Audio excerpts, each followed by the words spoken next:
Il s'agit de mettre sous la forme trigonométrique le nombre complexe exponentiel de l'exponentielle i alpha. Alors, nous allons garder l'exponentielle et cet exponentiel-là, c'est écrit sous la forme cosinus alpha plus i sinus alpha. Donc on peut écrire ça de la façon suivante, exponentielle cosinus alpha multiplié par exponentielle i sinus alpha. Et donc, exponentielle cosinus alpha, ça devient le module de notre nombre complexe z1 et un argument de z est maintenant sinus alpha.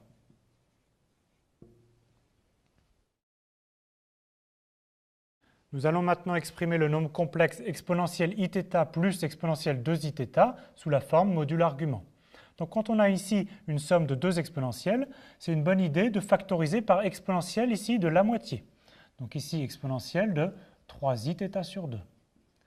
Et qu'est-ce qu'on obtient comme facteur? Exponentielle moins iθ sur 2 plus exponentielle plus iθ sur 2. Alors maintenant, il s'agit de reconnaître que ici, par les formules d'Euler, ceci, c'est exactement le cosinus de θ sur 2. Donc je réécris sous cette forme-là, qui est presque la forme module argument.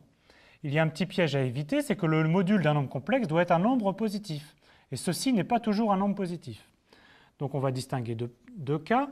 Si le cosinus de θ sur 2 est positif, alors qu'est-ce que c'est? Le module de z2, eh bien, c'est cosinus θ sur 2, qui est bien un nombre positif. Et un argument de z2, c'est 3θ sur 2. Par contre, si le cosinus de θ sur 2 est un nombre négatif, ceci n'est plus l'argument de z2, parce que c'est un nombre négatif. Donc il faut, le module à ce moment-là, c'est moins cosinus θ sur 2, qui est bien un nombre positif, et un argument de z2, c'est 3θ sur 2 plus pi. Parce qu'en fait, on a utilisé la formule que exponentielle ipi, c'est moins 1. Donc à ce moment-là, le module de z2, c'est bien moins cosinus θ sur 2 qu'un nombre positif, et un argument de z2, c'est 3θ sur 2 plus pi.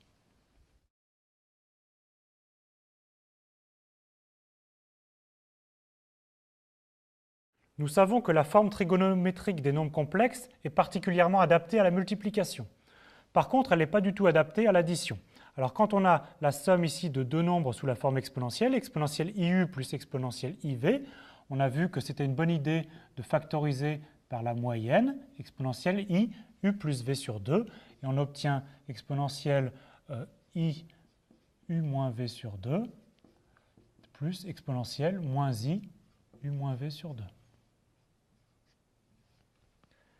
Maintenant, ceci par les formules d'Euler, c'est 2 cosinus u moins v sur 2 multiplié par exponentielle i u plus v sur 2.